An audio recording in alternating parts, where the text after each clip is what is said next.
usa ka katawhan.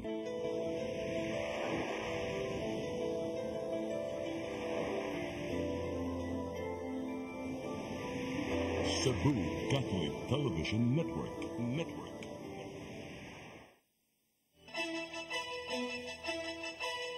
Uluhan sa mga balita sa Seri 47. Philippine Offshore Gaming Operators kun Pogo walay operasyon sa Mandawi City. Mga nanimuyo sa Cebu International Convention Center sugod ang gibalhin silang transitory housing. NBI may klaro nga si Marcos Jr. wa musuyop sukway sa gipasyatab sa grupong maisog. Upat ka pulis sa lalawigan sa Bohol gipasangin lang nanulod og balay giimbestigar. Sugbo, Kabisayan ug Mindanao, Pilipinas ug katawhan kutos maabot atong Sibya sa tibuok kalibutan maayong hapon. Live kita karon sa CCTN Channel 47 ug kini ang tulumanon sa nagunang kasayuran nga angay natong masayran. Ako si Dennis Tabar. Tulumanon sa patas ka mga balita ug opinyon. Ako si Danica Cabales. Kini ang Seri 47.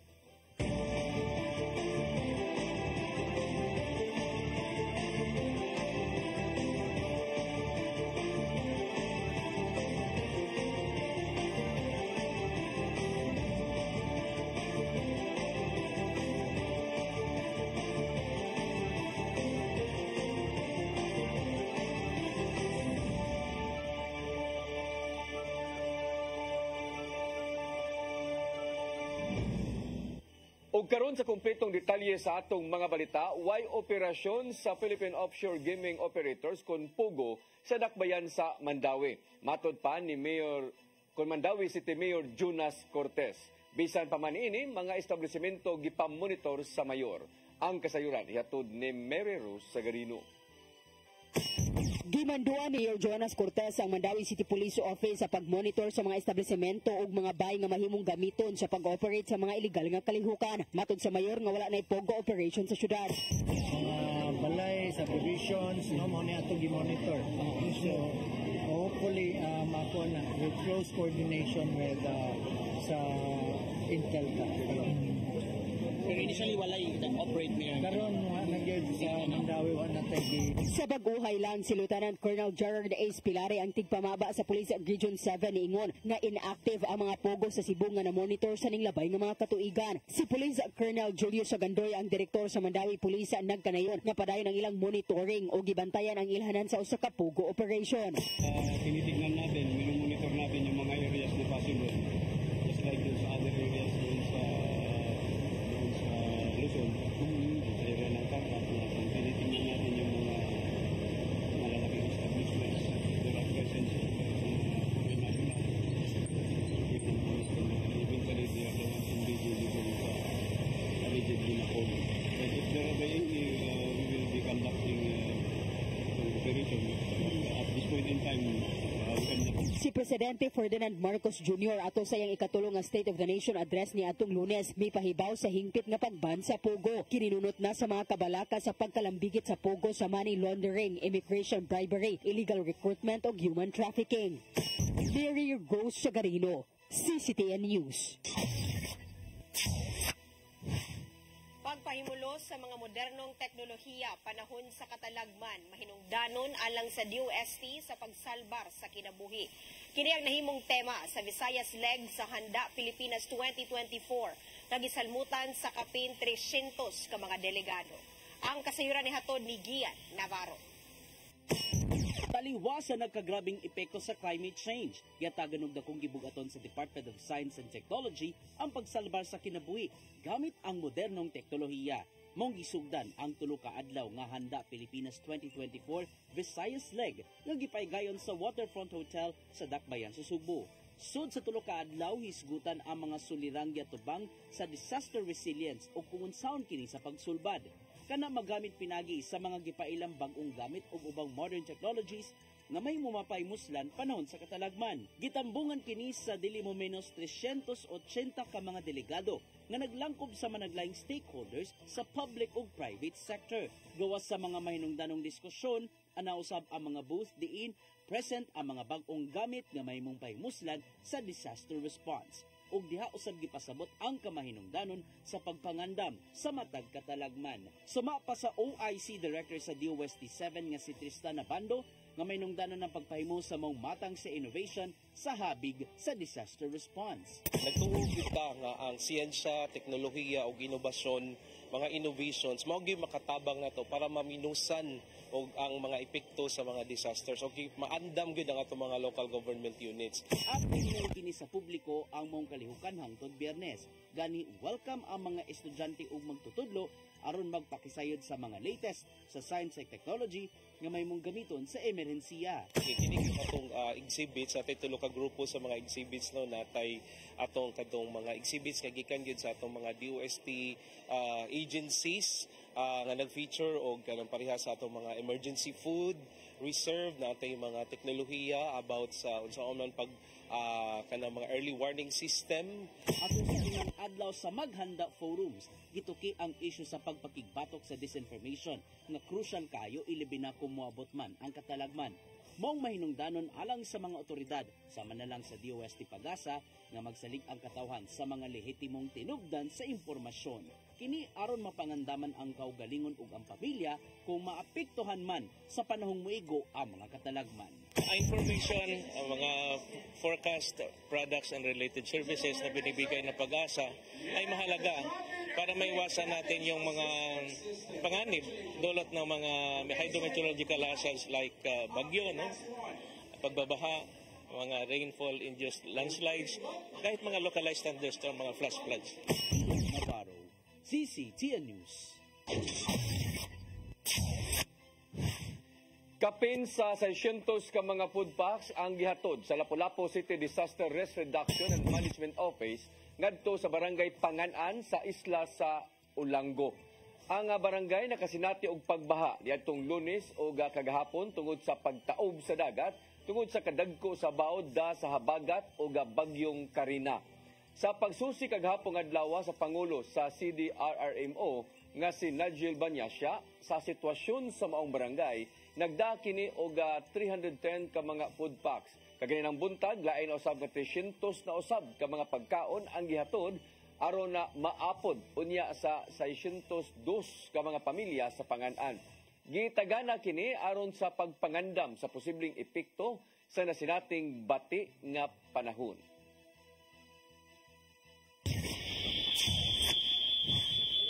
Syudad sa Mandaue, nagsugod na pagpabalhin sa mga nagpuyo sa Cebu International Convention Center ngadto sa transitory housing. Ang syudad mopahigayon sa groundbreaking sa Government Center sa CICC karong Agosto 30. Ang kasayuran ni hatod ni Mary Rose Sagarino. Ang mga sakop sa Mandaue City Housing Urban and Development Office ang may assist sa mga residente sa Cebu International Convention Center sa pagguba sa ilang mga parimay o pagdala sa ilang mga butang ngadto sa transitory housing. May voluntaryo ang mga pamilya sa pagbiya sa ilang mga bahay sangit ibalhin sila sa temporaryong Pinoy-anan nga nahimutang ra usab atbang sa CICC. Unang gibalhin ang 21 ka pamilya nga taga-barangay Subang Dako nga gidemolish ang parimay sa syudad tungod nagpuyo kilid sa sapa. Ilang years mo nabuhi dire sa ICC? 3 years na. 3 years. Yeah. So karon nakabalhin na. Nakabali na jud mi dito bilang tarong nga Pilianan. Moabot sa kapin kirintos ka mga pamilya ang nagpuyo sud sa CICC nga sagad mga biktima sa sunog sa barangay Gezo ug Tipolo niadtong tuig 2016 ug 19. Sagad kanila ibalhin sa temporary housing samtang ang 190 ka mga pamilya ang gikatakdang ibalhin sa condominium type housing project sa syudad sa barangay Tipolo. Target sa hodo nga mabalhin ang tanang CICC settlers sa ikaduhang semana sa Agosto. Sanglit ang kagamhanan sa dakbayan mopahigayon sa groundbreaking sa bagong City Hall o one-stop shop government center sa CICC karong Agosto 30. Voluntary gid ni siya sir kanang ang ato ang mao mong drive gid nato karon no sa hudo no sa kanang sa dakbayan sa Mandaue dili gid ta mo kuan o kaning demolition no nga pensado nga pag-demolish kung dili ang katong naa sa area nga kinahanglan natong ibalhin nakasabot sila sa programa o dawat nila ang programa so mo na nga voluntaryo ang ilahang pagguba sa ilang kaugalingon nga structure asisan lang if kinahanglan og assistance sa gikan sa ato ang clearing team para pod mabalhin sila mapahilo na nato dito. Ang groundbreaking dungan sa pagsaulog sa Mandaue sa ika-55 nga Charter Day celebration. Mary Rose Sagarino, CCTN News. Gipaubos na sa state of calamity ang National Capital Region. Tungod sa nasinating halapad nga pagbaha nga da sa bagyong Karina ug hanging habagat. Nahukman kini sa Metro Manila Council subay na sa nahimong rekomendasyon gikan ni Interior and Local Government Secretary Benhur Abalos. Nahiaguman sa mga karsada sa Metro Manila ang halos mulapas na sa tao ang gitas-on sa baha. Hinundan nga daghang mga pamilya ang namakwit sa ilang evacuation centers samtang natanggong sa karsada ang mga pasahero. Apektado ang pipila ka mga flights gikan o paingon sa kauluhan.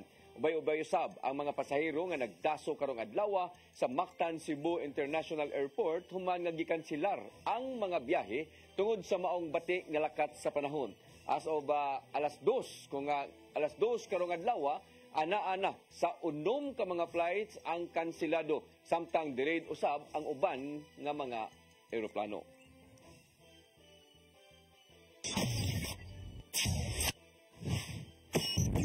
Mosunod, NBI mi klaro nga wa ni suyop si Presidente Bongbong Marcos Jr. sukway sa gipasiatab sa grupo Maisog. Kanaguman pa mga balita sa magbalik sa Sayri 47.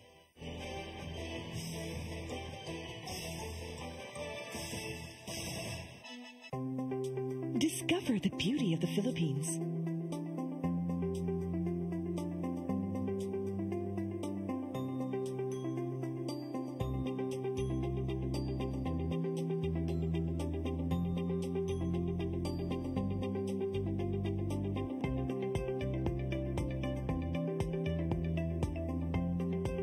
With Philippine Airlines, the country's flag carrier.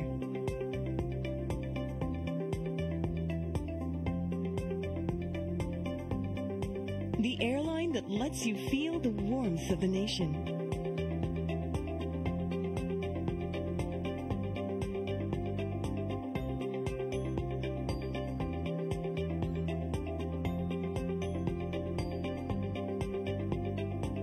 Mabuhay!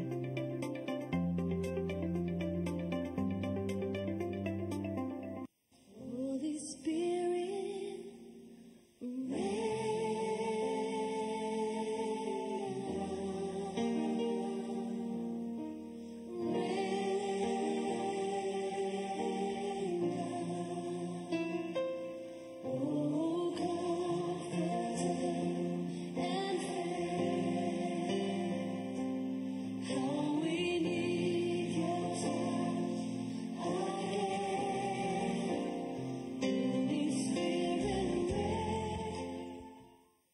Be equipped, be empowered, and be informed. Charis Philippines. 2 national events will be held in Cebu City this year. First is the Charis National Leaders Conference, a gathering of spiritual directors, diocesan coordinators, and all leaders of charismatic communities on July 27 and 28, 2024 at the IEC Convention Center. For this first ever gathering of Charis Philippines leaders, Moses Catan and June Cruz will be joined by renowned Charis international speakers Shane Bennett and Cyril John. The event will be hosted by Couples for Christ in Cebu with the theme, You Will Be My Witnesses, Acts chapter 1, verse 8. Registration is now open for the July 27 and 28 Leaders Conference. Come October 4, 5, and 6, another gathering will be held in Cebu City, the first National Charis Conference, which is open to all charismatic communities, realities, and expressions. Hosted by the Brotherhood of Christian Businessmen and Professionals, the event will have interesting workshops and topics to help us grow in our various charismatic gifts and charisms. Watch out for more details about this event from our host BCBP in the coming days. Meantime, let's be ready to join these gatherings and pray for the outpouring of the current of grace in the Philippines.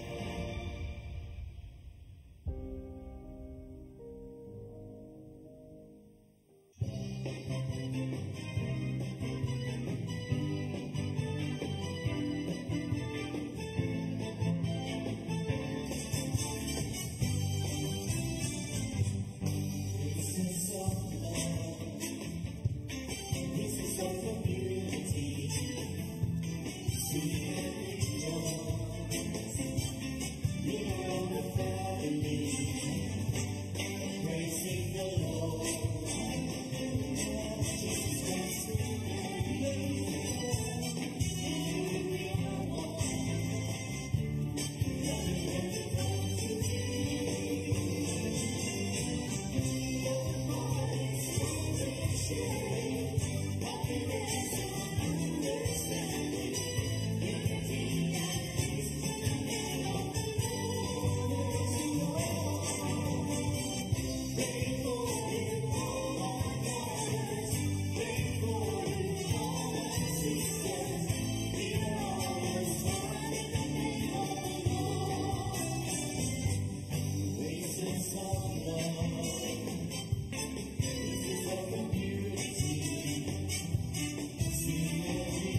kinabuhi puno sa hagit.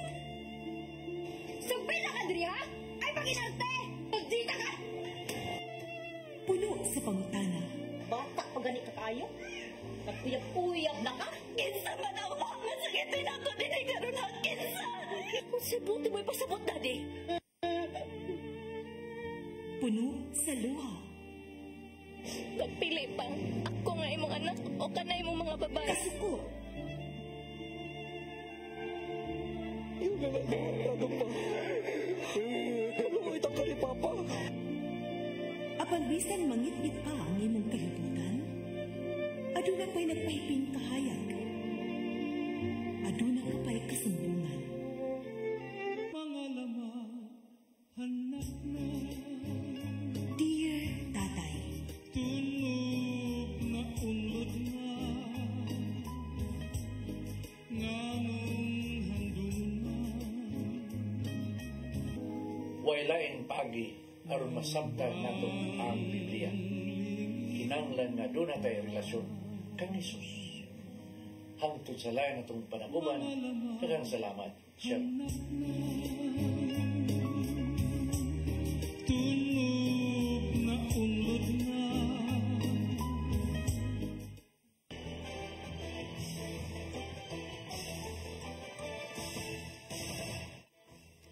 Balik sa atong mga balita, National Bureau of Investigation may klaro nga wa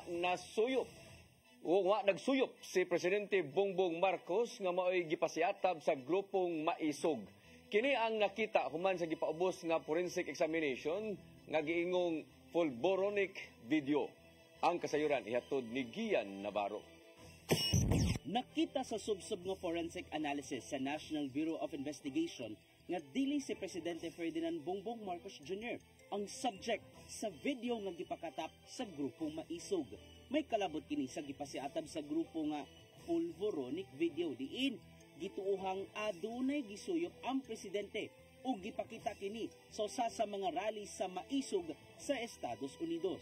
Ipresentar among grupo nga giingong gikalambigitan sa kampo nilang Duterte ato sa adlaw na mismo sa State of the Nation address ni Marcos Jr. Matod sa NBI Medical Legal Division nga lahi ang itsura sa dalunggan ni Marcos Jr. itandi sa dalunggan nga nasa gipakatap nga video. Kini ang resulta. Human gipaubos sa video spectral comparator ang mga hulagway alang sa subsub nga forensic examination ug authentication. Giuyunan sa Philippine National Police ang nakit-ang finding sa NBI ug gihimug-atan nga ginama lang ang video bahin sa giingong pagsuyop. Samtang napaglantawan sa Department of Justice, pinaagi ni Undersecretary Jesse Andres nga malisyoso among video na wa pa matataw kung hinimo ba kini sa artificial intelligence o di pa ka adunay nag-impersonate lang. Mong adunay sila na kuang impormasyon kung kinsa man ang nagpaluyo sa paggama og pakuyanap sa giingong pulvoronic video. Giawhag usab sa Department of National Defense ang otoridad sa Estados Unidos nga sosiho usab ang maong video aron manubag kung kinsa man ang responsable ni ini.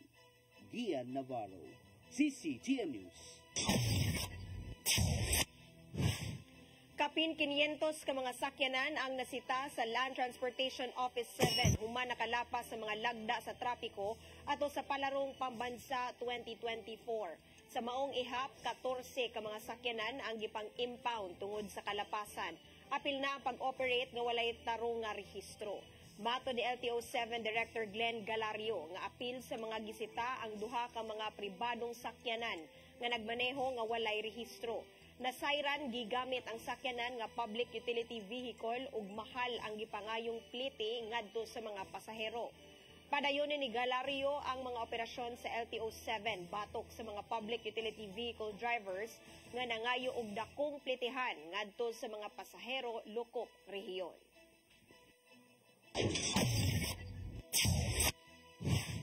Pag-abag sa kagamahanan ngadto sa persons with disability mahinungdanon alang ni acting Cebu City Mayor Raymond Alvin Garcia. Dungan kini sa pag-ila sa ilang nga katungod. Ang kasayuran ihatod ni Gian Navarro. Karong simana gisaulog ang National Disability Rights Week. Maong tuyog mipaygayon ang Cebu City Government ug kasaulugan ngadto sa mga persons with disability kun PWD organizations gikan sa managlaing mga barangay. Suma pa ni Acting Mayor Raymond Alvin Garcia nga may nungdanon ang pag-abag sa gobyerno isip intervention ngadto sa maong sektor. Kay sama sa ordinaryong tao, aduna sila mga panginahanglanon aron makapadayon usab sa ilang pagpanginabuhi bisan pa man sa gihambin nga apan sa ilang lawas. This is a good reminder nga every year we celebrate the National Disability Rights Week so that the people are aware, this sector actually exists and this sector needs our help, especially government intervention. Gipasagan sa usab ni Garcia ang gipatumang ayuda ngadto sa mga PWD kung diin ana sa 12,000 pesos matag tuig o 1,000 pesos per month ang madawat. Kaysa tanang mga lugar sa nasod, ang Cebu City ra mo'y nakahatag sa mong matang sa hinabang. We give financial assistance yearly monthly, but it is given every quarter to our PWD sector. Yan ang panahon ng hatag ang Office of the Presidential Assistance for the Visayas kon OPAV og dili mo menos sa 20 ka mga wheelchair ngadto sa pipila ka mga PWD. Butang nga gipasalamatan kini sa city government. Gisaulog matagbuan sa Hulyo ang National Disability Rights Week. Kini aron ipahinumdum nga adunay tawhanong katungod ang mga PWD aron hayan makalahutay usab sa kinabuhi nga sama raw usab sa yanong tao. Gian Navarro, CCTN News. Padayunon sa Armed Forces of the Philippines ang ilang misyon bisan og ipalabi sa kagamhanan ang diplomasiya alang sa West Philippine Sea. Matod ni AFP Chief General Romeo Bronner Jr. na suportado nila ang pagbutiyag ni Presidente Ferdinand Bongbong Marcos Jr. kabahin sa diplomasiya sa kadagatan. Ipadayon usab ang pagpanalipod sa soberanya sa nasod ug magpabilin sa pagkamaigmaton alang sa pagdepensa. Dili hinuon sila muatras ug andam nilang atubangon ang mga hulga ilabi na kung anaa sa risgo ang seguridad sa nasod. Samtang gipasalamatan sa Philippine Navy ang presidente sa pagsanong sa awhag nga dili sila muhunong sa pagpanalipod sa giilugang dagat.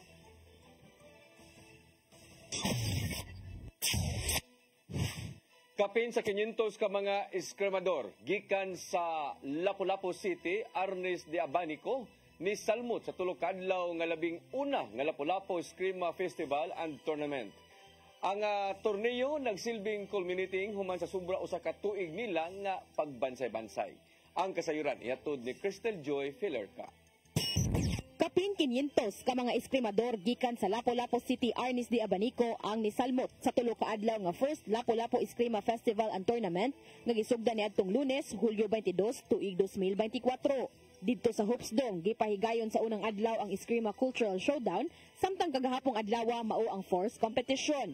Ug karon sa katapusang adlaw niini, mao ang labanan o ang individual competition. 12 ka mga teams ang ni-compete sa 35 ka mga categories, kung diin 5 anyos mao pinakabatang niapil sa kompetisyon ug 17 anyos mao pinakadakot. Matod ni Jonel Pipito, ang head coach sa Lapu-Lapu City, Arnis de Abanico, nga kini mao ay culmination sa Filipino Martial Arts Propagation Project sa Lapu-Lapu City Government. So we have trained all the schools in the whole city of Lapu-Lapu because our mayor, he wanted nga i-propagate yun nato, i-preserve nato ang Filipino martial arts, ang national sport and martial arts. So karon culmination ani sa ato ang program. Kung diin sa mga proyekto, gihatagan og oportunidad ang mga batang gustong makaton og eskrima. Dugang niya nga nagsugod ang ilang training ni adto pang Marso 15 tuig 2023, subay sa ilang pagsugod sa pagpangandam para sa kadaugan sa Mactan. Sigun usab ni Pipito nga nakigalayon ang dakbayan sa Department of Education Lapu-Lapu Division alang sa pagpahigayon sa mga kompetisyon tungod kay ang mga partisipante nagikan sa mga clubs sa matag tunghaan. Our participants is the whole the escrimadores of the whole city of Lapu-Lapu. So they are the different clubs, the different school clubs from the different district of the Department of Education. Ang overall champion makadawat og 80,000 pesos, samtang 60,000 pesos ang sa first placer, 40,000 pesos ang sa second placer ug 20,000 pesos ang sa third placer.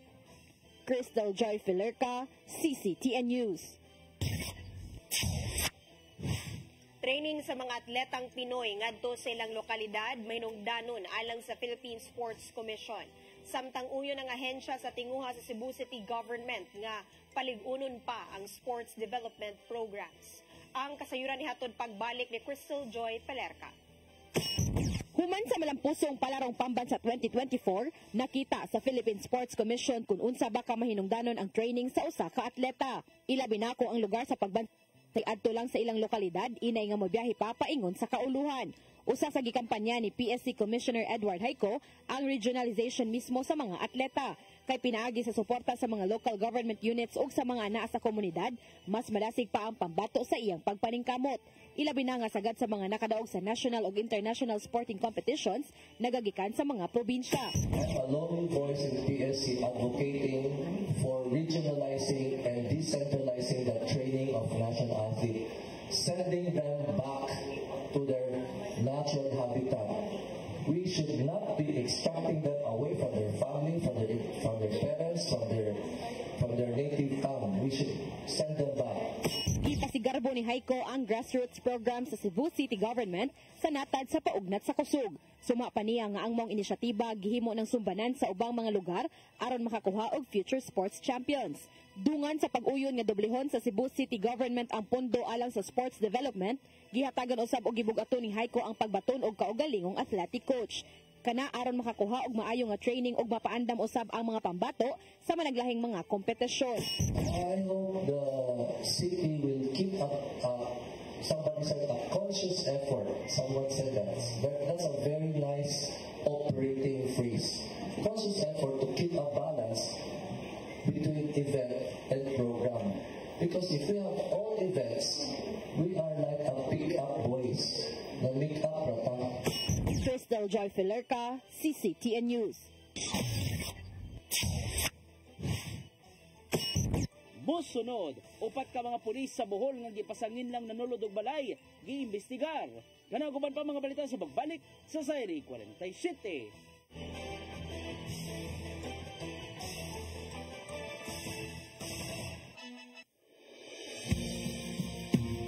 Calling all leaders of Catholic Charismatic Renewal Communities, diocesan coordinators, and spiritual directors. Be equipped, be formed, be informed of the worldwide movement of the Holy Spirit through the first National Charismatic Leaders Conference to be held on July 27 and 28, 2024 at the International Eucharistic Congress Convention Center in Cebu City. The theme of this special gathering is taken from the Acts of the Apostles, chapter 1, verse 8. You will be my witnesses. Together, we have a mission to bring people closer to God in our synodal journey. Let us be united. The Charis Philippines First National Charismatic Leaders Conference. Be inspired by speakers from Charis International, Shane Bennett and Cyril John, together with charismatic theologian Moses Catan and Filipino lay leader June Cruz. Grow in faith, fellowship, and leadership, and be part of something extraordinary. Charis Philippines First National Charismatic Leaders Conference. Register now and witness the power of the Holy Spirit. Everything I need is found in you. Found in you, Jesus. Deadline for registration is June 30, 2024.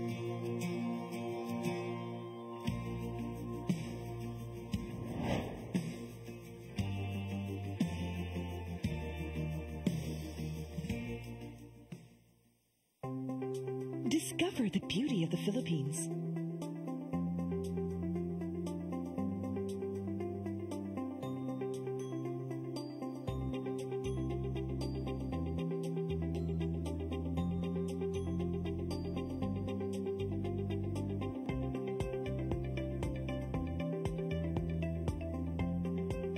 With Philippine Airlines, the country's flag carrier.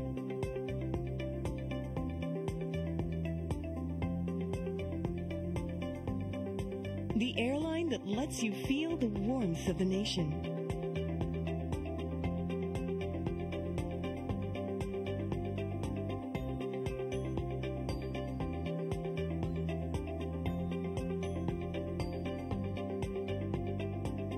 buhay.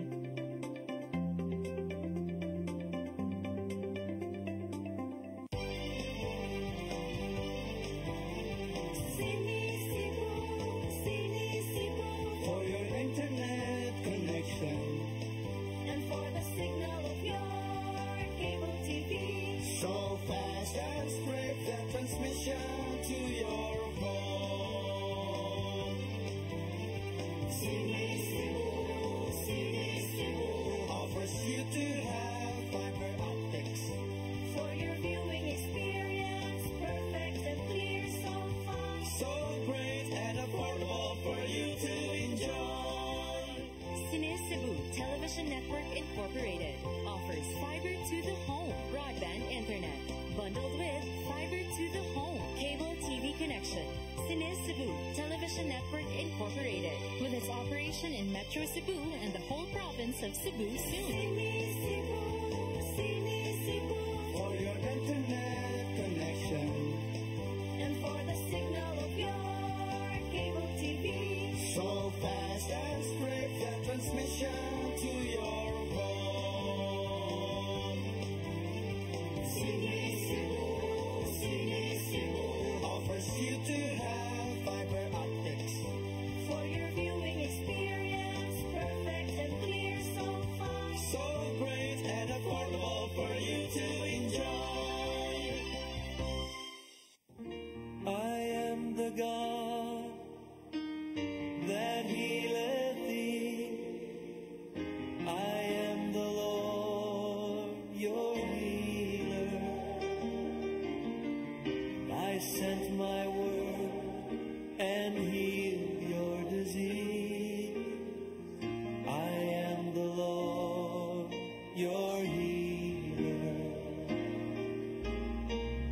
I am the God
Balik sa atong mga balita, upat ka mga pulis nga nadestino sa Panglao Police Station gipaubos karon sa investigasyon. Human giingong misud sa panimay sa lungsod sa Dawis niadtong Sabado sa hapon. Ang insidente gibidyuhan sa Tagbalay o gi-upload sa social media nga miani og daghan nga mga pagsaway. Ang kasayuran ihatod ni Arnold Bustamante. Upat ka mga pulis nga nadestino sa lungsod sa Panglao, probinsya sa Bohol ang gipasanginlan na mikalit Dawis natong Sabado sa alas 4 sa hapon o gingong naniunog armas. Amo ang hitabo nakuha ang kinig video o gagi sa social media nga may resulta sa pag-viral niini. Ganit sa pagsuwat ning balita, nabot na sa kapin 2 ka milyon ang ganananaw. Mato ni alias Am-Am nga nanang adlaw, uban siya siyang amahan ng lakaw aron mamalit sa supermarket. Doon nanawag siyang cellphone nga nagpahibaw, kadto upat ka mga pulis nga mikanitong sulod silang balay, katungod ani dali sila nga mipauli balik silang bay. Natingala siya nganong o nagdahom siya nga sa iyang pag-abot, dunay sakinan sa mga pulis o dunay say nakauniforme. Apan natingala siya nga sa iyang pag-abot, nagsiringgitay na ang mga tao sa sulod ug walay mga patrol car sa gawas. O nganong nanulod ang mao nga mga pulis. Iyang ipangutan na ang mao nga mga pulis mato ni Am-Am, apan wala gyud kini motubag. Wala sila makailani ini. Gani gitug-anan matud pa siya sa iyang suon nga usa sa mga suspitsado ang miguba sa bongbong silang kwarto. Pinagi sa pagpatid nini kay gusto nga mosulod. Sa dihang naana sa sulod diretso matud pa kining tion sa iyang dalang armas nga tungod ani nakapangutana na sila kung unsa nganong gibuhatan sila sa ingon. Dinhi na nakahukom si Am-Am nga mag-video gamit ang iyang cellphone o gidokumento ang hitabo sa wang bahay. Dili din sila mo bitaw tong ano to na sa video man yung videohan nga gid mo nako kung videohan mo nako kadi man mo manubag og kinsa mo. Mo to niingon akong kuan nga mo tawag ng pulis ani kay wa man ta kibog pulis man tinuod unsa sila. Mo to nasa video ma'am. Mo to mo naabtan. Wala pa mahitabo ang pagsulod sa upat ka mga pulis na sa gawa sa iyang manghod nga lalaki uban sa mga nagtrabaho silang balay. Naghukas matod pa kini og nanghugas sa iyang motorsiklo. Apan sa iyang nakita ang usa ka lalaki nga nagdag siyang nahimutangan nga nagbitbit og armas tungod sa kahadlok siyang manghod. Nidagan kini pasulod silang balay ug midiretso siyang kwarto. Apan ang maong lalaki misulod usab sa balay ug gipatungbong sa kwarto dito sa sulod itod pa sa armas ang iyang manghod o gipaluhod og dinhi na nagsugubot. Wala hinuon madala ang iyang manghod apan gingong nawagtangan silang kwarta nga mabalo sa 3,000 pesos ug ang jacket niini nagituhaan nga gidala sa maong mga pulis. Gipablatter nila ang maong insidente sa Dawis Police Station ug andam sila nga mapasaka og kaso batok sa maong mga suspitsado. Nihimo na karon og internal investigation ang Bohol Police Provincial Office sa ni alias Am-Am ug Regional Office 7 Editor Labot ni ini. Mato ni Police Lieutenant Colonel Gerard Espilare, ang spokesperson ni Police Brigadier General Antonio Benin, hepe sa Central Visayas nga base sa report sa kapulisan sa Bohol, lehitimo ang mga operasyon. Giangko ni Pilare nga ang nakita sa makitap nga video sa social media, sakop kini sa kapulisan sa mong probinsya. Doon na matod pa gilusan nga drug operation ng kapulisan sa Panglao, diin wala nila madagpi ang suspitsado. Apan ilan na lang kini nga pasakaan og kaso sa kalapasan sa Republic Act 9165 ngadto sa korte. Lakip sa pasakaan og kasong obstruction of justice sa Panglao PNP ang pamilya nga mibabag sa mga pulis. Apan dunay migawas ka pasangil batok sa mga pulis. Dunay himuon nga investigasyon ng Bohol PNP. Samtang magpadayon ng administrative o criminal investigation, giparalibuhan lang una ang duha ka mga pulis nga mao'y nakita sa video kaya nang nailhan o gibalhin sa Bohol Police Provincial Office aron dili maka-impluwensya sa gilusad nga pakisusi. Sama sa naandan hatangan nila og proseso ang mao nga gisumbong nga mga pulis aron makapasabot sila sa mga insidente. Kung mamatud-an sa investigasyon nga dunay kalapasan nga nahimo ang mao nga mga pulis, matod ni Pilare, pahamtangan gini og administrative o criminal sanction. Of course, this is in line with the strict instruction of our Regional Director, Police Brigadier General Antonio Benin, nga will always conduct our police operations in accordance with the police operational procedure.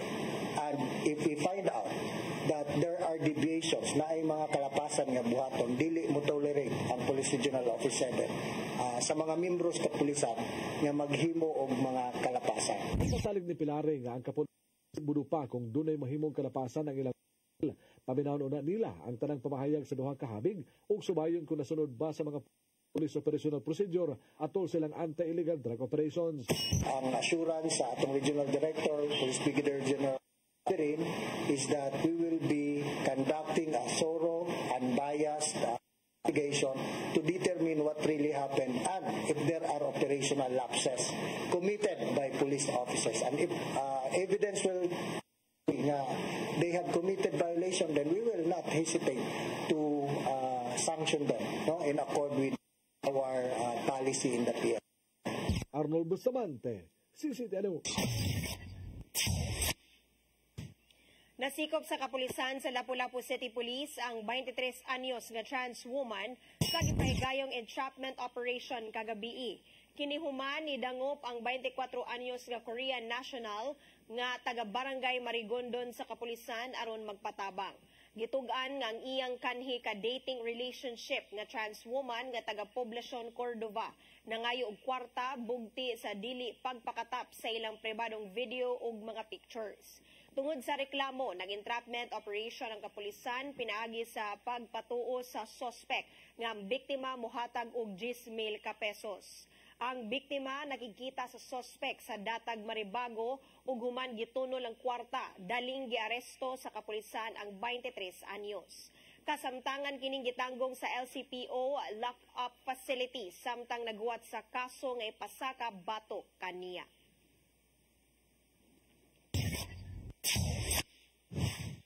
Mo kadtong naglangkob sa atong mga balita sa Sayre 47, ako si Dennis Tabar. Ako si Danica Caballes, sangtod ugma sa inyong paboritong tulumanon.